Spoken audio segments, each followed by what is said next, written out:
جب دعا کی باری آئی تو تمام عزیز و اقارب کے سامنے اس روتی ہوئی بہن نے آسمان کی جانب اپنے ہاتھ اٹھائے اور آسمان کی جانب دیکھا۔ اس کا دل رو رہا تھا، اس کی آنکھوں میں آنسو برس رہے تھے۔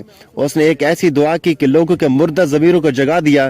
روتی ہوئی بہن نے آسمان کی جانب دیکھ کر فریاد کی کہ اے میرے مالک، اے انصاف کرنے والا رب، آج میرا بھی انصاف کر دے۔ وہ رو رو کر کہنے لگی، میرے مالک، تو میرے اس ظالم بھائی کو اپنی رحمت سے دور رکھنا، ایسے دور رکھنا جیسے اس نے میرے والدین کی وراثت سے مجھے دور رکھا ہے۔ میرے بچے بھوک سے بلکتے رہے، میرے پاس کھانے کو کچھ نہ تھا۔ میں لوگوں کے گھروں میں کام کرتی ہوں، اپنے بچوں کا پیٹ پالتی، لیکن اس ظالم کے میرے بچوں پر ذرا بھی ترس نہ آیا۔ میں اپنے بچوں کو حرام جانور کا گوشت کھلانے پر مجبور ہوگی۔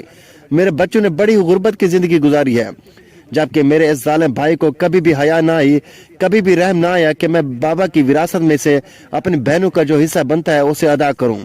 اے میرے مالک، تو آج انصاف کر دے، اور جس طرح سے اس نے میری وراثت کے حق سے مجھے دور رکھا ہے، اس طرح تو اسے اپنی رحمت سے دور کر دے۔ تو ناظرین، صرف ایک لمحے کے لیے دل پر ہاتھ رکھ کر یہ سوچو کہ جب تم اپنی بہنوں کو ان کی وراثت کا حصہ ادا نہیں کرو گے تو کیا تمہاری بہنیں تمہارے لیے مغفرت کی دعا کریں گی یا جہنم کی دعا کریں گی؟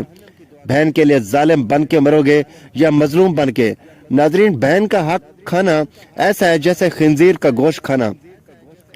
نمبر 2، وہ شخص جس کی روح مرتے وقت بڑی آسانی سے نکلے گی وہ ہے کثرت سے صدقہ کرنے والا شخص، یعنی ایسا شخص جو اللہ اور اس کے رسول صلی اللہ علیہ وآلہ وسلم کی رضا کے لیے اپنے مال و دولت سے یوں صدقہ کرتا ہے کہ جب وہ اپنے ایک ہاتھ سے کسی کو دیتا ہے تو دوسرے ہاتھ کو پتہ بھی نہیں چلنے دیتا ہے۔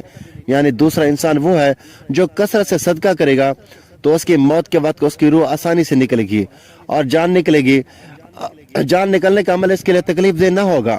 نمبر 3، ایسا انسان جو اپنی فیملی سے اچھا سلوک کرنے والا ہے، یعنی اپنے ماں باپ، بیوی، بچوں اور بہن بھائیوں سے نرم دلی کا رویہ رکھنے والا ہے، اپنے بیوی بچوں سے پیار کرنے والا ہے، حلال کا لقمہ کما کر اپنی بیوی بچوں کی کفالت کرنے والا ہے۔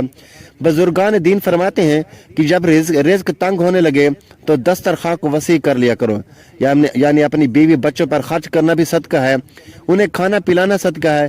لہذا ایسا شخص جو اپنی فیملی پر خرچ کرتا ہو اور ان سے حسن سلوک کرتا ہو تو جب وہ دنیا سے رخصت ہوگا تو اس کی روح نکلنے میں آسانی ہوگی اور اس سے کوئی تکلیف نہ ہوگی۔ اس طرح حضرت عثمان غنی رضی اللہ تعالی عنہ نے فرمایا، جو شخص یہ سوچ کر نماز ادا کرتا ہے کہ وہ میرے نبی صلی اللہ علیہ وآلہ وسلم کی آنکھوں کی ٹھنڈک ہے، نماز دین کا ستون ہے، نماز مومن کی معراج ہے، اسلام اور کفر میں تفریق ہے، تو وہ 5 وقت کا نمازی موت کے وقت کسی قسم کی سختی میں مبتلا نہ ہوگا۔ پھر فرمایا، نمبر 5، وہ شخص جو قرآن کی تلاوت کرتا ہو، یعنی خود بھی قرآن پڑھتا ہو اور دوسروں کو بھی قرآن سکھاتا ہو۔ پھر فرمایا، راتوں کی تنہائیوں میں اٹھ کر قرآن پڑھا کرو اور قرآن پڑھتے وقت رویا کرو۔ فرمایا کہ اگر رونا نہ بھی ہے تو رونے کی کوشش کر لیا کرو۔ حضرت داتا علی حجویری کنج بخش رحمۃ اللہ علیہ سے کسی نے پوچھا کہ حضرت اگر رونے کی کوشش بھی کریں اور پھر بھی رونا نہ آئے تو پھر کیا کریں؟ تو فرمایا کہ پھر اپنے مقدر پر رویا کرو کہ تم اتنے سنگ دل ہو گئے ہو کہ تمہاری آنکھیں آنسو نہیں بہاتی۔ حضرت عائشہ رضی اللہ تعالی عنہ کہتی ہیں کہ جب سے انہوں نے اللہ کے رسول صلی اللہ علیہ وآلہ وسلم کو موت کے وقت درپیش سختی کا منظر دیکھا ہے تب سے کسی کی آسان موت پر خوش نہیں ہوتی اور آسان موت نصیب ہونے کی تمنا بھی نہیں کرتی، کیونکہ وہ جان چکی تھی کہ موت کی سختی مرنے والے کے برے اعمال کی دلیل نہیں ہے اور نہ آسان موت کوئی عزت افزائی کی بات ہے۔ اگر سچ مچ ایسا ہوتا تو اللہ کے رسول صلی اللہ علیہ وآلہ وسلم کو آسان سے آسان تر موت نصیب ہوتی۔ یہی وجہ ہے کہ نہ وہ موت کی سختی کو ناپسند کرتی ہے اور نہ کسی کے آسان موت پر خواہش ہوتی ہے۔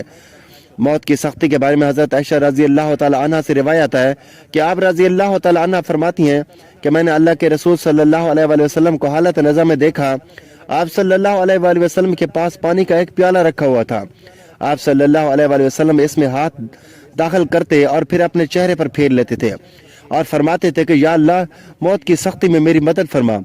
مختلف احادیث مبارکہ سے معلوم ہوتا ہے کہ مومن کی روح بہت آسانی سے نکلتی ہے اور روح کے نکلتے ہی اس کے لیے خوشخبریاں شروع ہو جاتی ہیں، جبکہ کافر کے بارے میں آتا ہے کہ اس کی روح انتہائی سختی کے ساتھ قبض کر لی جاتی ہے اور اسی وقت سے ہی اس کے برے اعمال شروع ہو جاتے ہیں۔ البتہ متعدد احادیث مبارکہ میں یہ بھی مذکور ہے کہ اللہ تعالیٰ نے موت کے اندر ایک ایسی شدت اور سختی رکھی ہے کہ اس کا احساس دنیا سے جانے والے ہر شخص کو ہوتا ہے، خواہ وہ نیک مسلمان ہو یا کافر ہو، لیکن مومن پر جو تکلیف آتی ہے وہ اس کے گناہوں کی معافی اور درجات کی بلندی کے لیے ہوتی ہے۔ جبکہ کافر پر تکلیف اس کے بدعمالیوں کی سزا کے طور پر آتی ہے۔ چنانچہ ایک حدیث میں آتا ہے کہ مومن گناہ کرتا ہے، اسی وجہ سے اس پر موت کے وقت سختی کی جاتی ہے تاکہ اس کے گناہوں کا کفارہ ہو۔ اس حدیث سے یہ بات معلوم ہوتی ہے کہ ہر شخص کی موت اس کی دنیا میں کیے گئے اچھے اور برے اعمال کے مطابق ہوتی ہے۔ تاہم علماء کرام اور محدثین نے یہ لکھا ہے کہ مومن کو جو بھی تکلیف ہوتی ہے، خواہ وہ تکلیف اس کے گناہوں کے بخشنے کے لیے ہو یا اس کے درجات کی بلندی کے لیے ہو، وہ حالت نزع یعنی روح نکلتے وقت سے پہلے ہی ہوتی ہے، اور جب اس کی روح نکل رہی ہوتی ہے تو اس وقت اللہ تعالیٰ اس کی تمام تکلیف کو دور فرما کر سہولت اور آسانی سے روح قبض کر لیتے ہیں اور آنے والے مراحل بھی آسان فرما دیتے ہیں۔ اللہ پاک سے دعا ہے کہ اللہ تعالیٰ ہم سب کو کسی سے ناحق کرنے سے بچائے، مسلمانوں کی موت کے وقت کی سختی کو دور فرمائے اور ہمارا خاتمہ ایمان پر فرمائے، آمین۔ ناظرین، یہ تھی ہماری آج کی ویڈیو۔ اچھی لگی ہو تو ویڈیو کو لائک کریں، شیئر کریں، چینل کو سبسکرائب کریں تاکہ ہر آنے والی اس طرح کی معلوماتی ویڈیو سب سے پہلے آپ تک پہنچیں۔ تو ناظرین، اگلی ویڈیو میں پھر ملیں گے۔ اللہ حافظ۔